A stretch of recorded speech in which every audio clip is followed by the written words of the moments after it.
Olá, eu sou a Cris Poli. Oi, eu sou a Luciana Poli. E nós vamos falar agora sobre algumas questões, né, que os pais perguntam bastante. E qual é, Lu?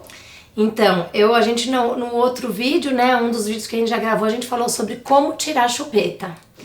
E a gente falou muito pouco, só citou da questão do dedo, então muitas mães começaram a perguntar através do curso online também e pelo YouTube mesmo, como fazer para tirar então o dedo. Chupeta é uma coisa e o dedo tá ali sempre, como que a gente faz, mãe? Que dica para tirar o dedo? Então, eu vou começar dando um testemunho, um exemplo na minha casa. Eu tenho 3 filhos e os 3 foram diferentes. O mais velho não usou nem chupeta, nem dedo, nem nada. O do meio, ele usou chupeta. E com 2 anos eu tirei, assim, com o método que eu já falei no outro vídeo. E a Luciana, que foi a terceira, ela não usou nem chupeta, nem nada, ela usou o dedo. Ela começou a colocar o dedinho na boca e isso foi bem compulsivo, né? E era meu desespero, porque eu já tinha visto muitas crianças com o palato deformado, com os dentes assim também deformados, com grandes problemas de dentição também, e no céu da boca e tudo, né? E eu tava desesperada, porque não esperava por isso aí. E aí eu consultei o pediatra ainda olhou para mim, ela falou, ela fica tão bonitinha com o dedo na boca, né, que quase que eu mato o pediatra. Mas aí eu comecei a buscar, né, e perguntar para Deus aí o que fazer, né, porque nessas alturas, né, que a gente não tem experiência, a melhor coisa é a gente orar para Deus e buscar em Deus saber uma solução, uma orientação. E o que eu entendi que eu tinha que fazer é que eu tinha que começar a conscientizá-la da necessidade dela chupar o dedo por causa de todos os problemas que podia trazer na boca. Isso foi um trabalho assim muito assim, minucioso, diário. Eu fazia outras coisas também, eu enfaixava o dedinho dela, os 2 dedinhos, mas ela andava com os dedinhos assim e ela colocava o dedinho com o band-aid, com o esparadrapo, tudo na boca também. Então não resolvia. Pimenta você não colocou no meu dedo? Coloquei pimenta também no dedo, ela chupava com pimenta e tudo, né? Então eu fui fazendo esse trabalho de conscientização dela. E eu creio que é uma questão de maturidade na criança, de maturidade emocional. Porque quando chegou nos 2 aninhos, quando ela fez os 2 anos, uma noite, porque o problema do dedo é o seguinte, né? Você pode até controlar durante o dia, mas à noite quando ela vai dormir, ela automaticamente coloca o dedinho na boca. Então é um vício que não para, né? E você não consegue controlar muito, porque durante a noite você não consegue controlar isso aí. Durante o dia dá até para a gente contornar essa situação, mas o problema é a noite. E uma noite aí ela me chamou na cama dela e ela falou assim, quando ela estava deitando, ela falou, mamãe, eu não vou chupar mais o dedinho. E ela nunca mais chupou o dedo. Então eu entendi, eu entendo, e é isso que eu quero passar para vocês, que é uma questão de maturidade emocional, dela se entender aquilo que está acontecendo com ela, dela entender que isso não é bom para ela, que é prejudicial para a boquinha dela, mesmo que a criança seja pequena, mesmo que você pense, imagina, 2 anos não entende. Entende sim, a criança entende muito mais do que a gente imagina. Sim. E eu sempre falo, não subestime a criança. Fale com ela das coisas de acordo à idade dela, mas ela entende muito mais do que você imagina. E ela é uma questão da criança se sentir satisfeita, se sentir preenchida nas suas necessidades emocionais, não sentir carência de algo de atenção, carência de dedicação dos pais, e tudo isso contribui, assim como contribui também para a criança parar de fazer xixi à noite na cama, contribui também para que ela entenda que o dedinho na boca não é bom, porque vai fazer mal para toda a boca e toda a dentição e tudo aquilo que tem a ver com mastigação e tudo mais. Então, Eu dou essa orientação para vocês. Vai fazendo um trabalho de conscientização com seu filho, com sua filha, sobre isso. Vai falando para eles. Se você já fez assim, esses métodos que eu também fiz, tudo bem, a gente sempre recorre a essas soluções, mesmo que elas não tenham resultado, né? Mas a gente sempre tenta fazer alguma coisa por si mesma. Mas eu quero dar essa orientação para vocês. Converse com elas, converse com a criança, explique para a criança, supra as necessidades da criança, veja se ela está com alguma carência da parte emocional, se ela está precisando de mais atenção, de alguns momentos você sozinho com ela, para ela poder se sentir que ela vai amadurecendo, que ela vai crescendo e que ela vai superando etapas da vida dela. E o dedinho na boca é uma delas. Além do mais, o dedo fica todo deformado também de tanto chupar, né? Fica tudo deformado, fica feio, né? E principalmente menina, elas já são um pouquinho mais vaidosas, aí você pode mostrar também, você pode mostrar também algumas pessoas que têm os dentes todos deformados, fica tudo dentuço, tudo o dente para fora por causa de chupar muito o dedo.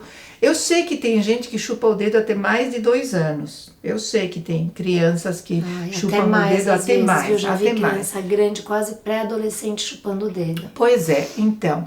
Mas isso aí eu acho que você tem que prestar bem atenção às carências emocionais da criança que ainda quer permanecer na fase de sucção. Porque isso faz parte de uma fase, assim como a chupeta faz parte de uma fase. E quando chega o final dessa fase, que é por volta dos 2, 3 anos no máximo, ela tem que abrir mão disso aí, porque ela já superou essa fase. Então, com o dedo é a mesma coisa, só que o dedo é mais complicado porque tá no corpinho dele, no corpinho dela. Chupeta, às vezes você consegue tirar no dia a dia, o dedo tá lá, né? Você não tem como arrancar o dedo da mão da criança, então automaticamente vai pra boca. A chupeta você pode tomar, como eu já falei, a decisão de você trocar por outro objeto, né? Ou eventualmente, se ficar muito compulsivo, você tirar. A criança vai chorar 1, 2, 3 dias, mas depois ela vai acabar esquecendo. Com o dedo, a gente não tem como fazer isso, né? Então é um processo de conscientização e de maturidade emocional da criança, de deixar essa fase de sucção para trás para entrar em outras fases que fazem parte do desenvolvimento da criança. E mãe, sabe que você falou uma coisa muito importante, porque como tutora do curso eu recebo muitas perguntas todos os dias e as mães me questionam muito a questão da idade da criança. Mas meu filho tem 1 ano e meio, será que vai entender? Meu filho tem 2 anos, será que vai entender? Então foi muito bom você ter falado isso, porque eu falo para elas, gente, não subestime as crianças, eles entendem tudo. Mas meu filho ainda não sabe falar, mas ele entende, ele sabe o que é um não, ele reconhece seu tom de voz, quando você tá feliz, quando você tá triste, quando você não gostou de alguma coisa. Então, assim, passar pra criança, porque a criança recebe tudo, e todos os dias, mãe, tem aluno perguntando, mas será que ele vai entender? Mas será que eu posso mesmo falar? Mas pode, as crianças entendem. As crianças entendem, a gente que pensa que não. E sim, nisso eles acabam manipulando a gente, né? Exatamente. Então, assim, eles não vão entender, então deixa fazer. Não dá, então foi bom você ter falado isso, porque eu tenho conversado muito com os alunos a esse respeito. Eu falo isso e volto a falar, não subestime a criança. Ela pode ser pequenininha, ela entende muito mais do que você imagina. Fale numa linguagem adequada para a idade que ela tem, mas fale as coisas. Não deixe de falar porque ele é pequeno, porque ele ainda não se expressa. Ele entende, no processo de aprendizado da linguagem, a gente aprende, entende muito mais do que fala. É assim o processo. Então, vocês precisam se conscientizar disso, fale com a criança, é um trabalho de formiguinha, é um trabalho diário. É um trabalho de quando você vê a criança sem o dedinho na boca, você fala, nossa, como você fica bonita sem o dedo na boca, você já é mocinha, você já é um rapazinho, aí você não precisa, olha os dentinhos como eles estão crescendo bem. Então, um negócio de elogio, de incentivo, de trabalho com eles, diário, para eles poderem entender e poder alcançar a maturidade emocional, porque a criança ela vai crescendo fisicamente, agora emocionalmente ela tem que ir amadurecendo.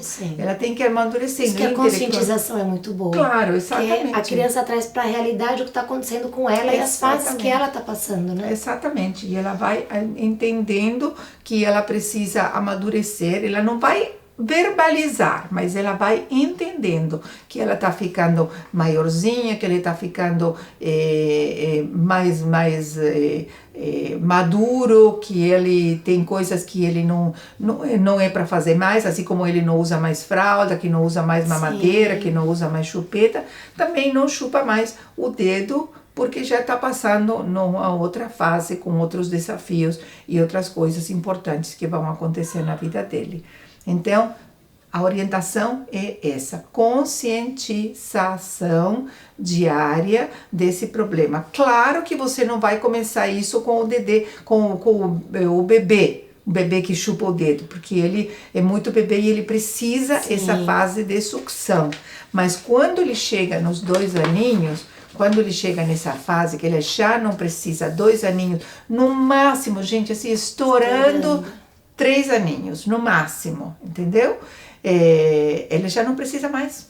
Fisicamente ele não precisa mais. Emocionalmente ele também não precisa mais. Então é um vício. A gente tem que entender que isso passou de uma necessidade para um vício. Uma dependência. Uma dependência. O que é um vício? Exatamente, Lu. É uma dependência disso para ele se sentir bem. Por isso que eu falei de carência emocional. Porque ele deve estar com carência em alguma área que ele precisa se satisfazer chupando o dedinho, com esse prazer que dá a sucção, né? Tá bom? Entendido? Tem mais alguma coisa sobre isso? Eu acho que juntando isso com as dicas que já foram dadas no vídeo de como tirar a chupeta, deu para entender que a conversa, a conscientização, tudo para colocar em prática, vocês conseguem com muita paciência, não é fácil. Muita paciência. Mas tem que ter perseverança, paciência, amor, carinho, que vocês conseguem. Entre chupeta e dedo, é mais difícil tirar o dedo que a chupeta, com certeza, tá? Como eu passei pelas 3 fases, por isso que eu quis dar o meu testemunho, para que você se entenda que eu entendo tanto que não chupa nada, né? Porque também quando a criança não chupa nada, dá meio que desespero, né? Meu filho também não chupava nada. Então, meu filho passou do peito a colherzinha para tomar, ele não passou nem pela mamadeira, por exemplo. Então, um desespero, porque a gente sabe que precisa. Não, ele precisa chupar alguma coisa, né? Mas não precisou. O outro chupeta, legal, com 2 aninhos já tirou. E a Lu com o dedo. Então eu tive as 3 experiências e eu sei que dá para resolver com muita paciência, como a Lu falou, paciência, perseverança, determinação, convicção. Não entre em desespero, porque isso acontece em algum momento, não entre em desespero, mas persevere naquela orientação que eu estou dando para vocês. Tudo bem? Confiança, porque dá certo, tá? E segurança, nossa segurança passa para eles, né? Se você se desespera, se você começa a ficar brava, aliás, não fique brava com ele, também não bata nele, nada disso, não fique assim colocando de castigo, nada, porque é uma coisa que ele não consegue controlar. Ele vai ter que controlar com a maturidade emocional também e física também, que ele não precise mais isso, porque tem outras coisas que dão prazer na vida dele, entendeu? Não precisa da sucção. Ele já passou a fase da sucção, tá bom? Então tá ótimo. Bom, isso então mesmo. Acho que encerrando esse assunto a gente vai pro próximo, que também muita gente tem dúvida, que é a questão de irmãos gêmeos. Como lidar? Tem alguma diferença? São irmãos que nem irmãos normais? Como lidar com irmãos gêmeos? Tem alguma dica específica ou Olha, são irmãos normais, assim? eles são irmãos com certas características, né? Talvez uma afinidade mais forte. Uma afinidade forte, um companheirismo muito Sim. forte entre eles, né? Gêmeos, quando a gente fala gêmeos, já fala de trigêmeos, fala de quadrigêmeos já também, pega tudo. né? Já pega tudo isso aí. Então eles têm uma afinidade muito forte, porque tem pontos em comum, tem coisas em comum entre eles, que aproximam eles, tá? Inclusive para aprontar, por exemplo, sempre você vai ver que tem um líder e tem o outro Sim. que vai atrás desse líder, e quando um dá uma ideia, aí o outro já toma a iniciativa, já se sente forte porque tem o irmão que é líder, então para aprontar são especiais, não é? Então, mas eu quero ressaltar uma coisa que eu acho importante. Você, mamãe, você, papai, você precisa entender que cada uma das crianças é um indivíduo. Cada criança é uma criança. Eu tenho visto, assim, muitos pais de gêmeos, assim, trigêmeos, e às vezes não somente de gêmeos, Lu, às vezes de irmãos, que vestem os irmãos iguais. Ah, porque tá? acham bonitinho. Na verdade, fica bonitinho. Todo mundo Na fala, verdade, é tão fica- bonitinho ver os dois iguais. Na verdade, fica bonitinho. Só que eu acho que nós, pais, precisamos respeitar a individualidade de cada um deles. Então, por que vestir os dois de azul se de repente um gosta de verde e outro Ou de gosta de laranja. azul, e outro de laranja e outro de preto? Então, por que não respeitar a individualidade? Uma vez eu conversei isso com uma família, num dos primeiros programas que eu fiz, que era mãe de quadrigêmeos. E ela vestia os 4 iguais, assim, os meninos com roupa de menino e as meninas com roupa de menina, mas assim, iguais. E eu falei com ela, falei, olha, eles são 4 pessoas diferentes, são 4 crianças diferentes. Ela falou, mas eles gostam. Falei, eles gostam porque eles estão acostumados, porque Sim. na verdade desde bebê você está vestindo seus filhos de maneira igual. Mas você já sabe se eles gostam da cor, se todo mundo gosta dessa cor, se alguém não tem preferência com, em vez de shortinho ou bermuda, calça comprida, a menina colocar uma saia em vez de uma bermuda. Por que não descobrir a individualidade, as características, as habilidades que cada um tem para ressaltar, para poder aparecer aquelas características que ele tem, que vai se sentir único, né? Porque, na verdade, cada um de nós é único. Cada um de nós é único. Não tem dois iguais. Podem ser parecidos, podem ser gêmeos idênticos. Pode ser gêmeos idênticos. Aí esses que a gente confunde, que não sabe quem é quem, se é Joãozinho ou Pedrinho, né? Mas a gente tem que entender que eles têm uma individualidade, têm habilidades específicas, têm características específicas, têm personalidade diferente, têm uns talentos diferentes, que se a gente unifica, se a gente massifica entre todos, a gente não vai ter a oportunidade de descobrir, de aparecer e de poder ressaltar, poder reforçar essa individualidade. Então, meu conselho é esse: trate seus gêmeos, seus trigêmeos, seus quadrigêmeos como 4 filhos, 3 filhos, 2 filhos únicos. Tá? Com suas habilidades, com suas características. Meu conselho é para você não vestir seus filhos com a mesma roupa, tá? Para você ir descobrindo com eles. É uma liberdade para eles também. Exatamente, ir descobrindo com ele o que eles gostam, né? Sim. Porque a criança precisa aprender. Isso é uma coisa que a criança precisa aprender. O que ele gosta? Eu tenho visto muitas crianças falar, você gosta disso, você gosta daquilo? Tanto faz. Tanto faz não, as pessoas têm gosto. Tem que saber. Você tem que saber, tem que aprender. Tanto faz não. Ensine seu filho a escolher. Ensine seu filho que ele é único, que ele tem coisas que ele é melhor que os outros e que ele vai se destacar, que ele vai aparecer, que ele vai ser elogiado e ele vai se sentir feliz por causa disso, né? Porque ele é diferente do outro. Então, não enfatize a igualdade, enfatize a diferença que há entre eles. Eles podem ser igualzinhos, ou muito parecidos fisicamente, mas com certeza, tem alguma coisa que diferencia um do outro. Com certeza.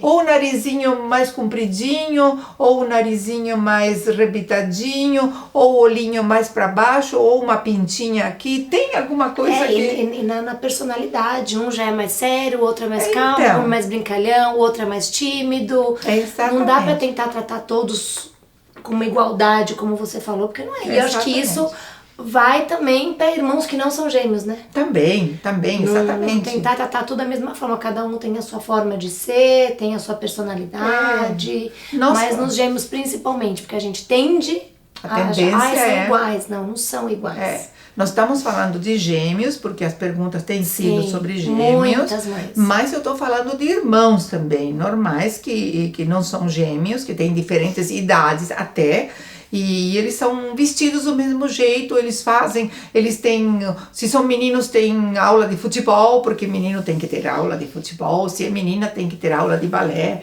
e se gosta de outra coisa, se gosta de trocar violão, de jogar basquete, de brincar de boneca, de jogar bola, enfim, deixar eles se encontrarem, né? Deixar eles. Agora, para isso, precisa da mamãe e do papai ficar perto deles, para poder conhecê-los.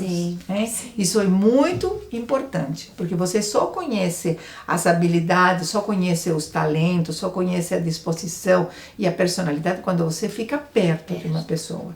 Então, eu posso falar da Lu porque eu conheço ela, porque eu estou perto dela. Eu posso falar do meu outro filho porque eu conheço, porque eu estou perto do meu outro filho. Mas é a mesma coisa com vocês. Fique perto deles, conheça seu filho, saiba o que ele gosta, qual é a habilidade que ele tem. Tem crianças que são mais assim...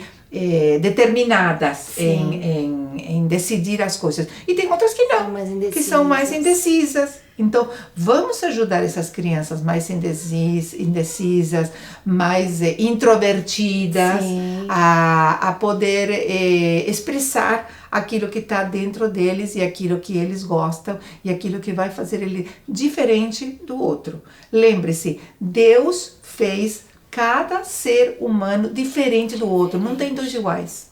Não tem dois iguais. Pode ser muito parecido, sim. Pode ser parecidos. Pode ter alguns mesmos gostos, mas tem coisas que os fazem únicos, né? E essa coisa única que Deus colocou dentro de cada um de nós precisamos valorizar. Tá bom? Tudo bem? Tá entendido? Hein? Não tô dando bronca, tô dando uma orientação. Tá ótimo? Tudo bem? Eu acho que pelo bem da sua família e pelo bem das suas crianças, tá bom? Que Deus abençoe vocês. Eu acho que tudo isso eu acho que deu bastante dica. Que dá para aproveitar tanto os gêmeos como não. Se tiver alguma dúvida, como sempre, continua mandando. Manda sua pergunta que a Lu, a tutora... Eu tô anotando tudo. Tô de olho em todas as perguntas dos alunos, do YouTube. Pode mandar que a gente tá fazendo uma seleção de tudo aqui. Tá bom? Um beijo para vocês. Obrigada, um beijo. Tchau, tchau.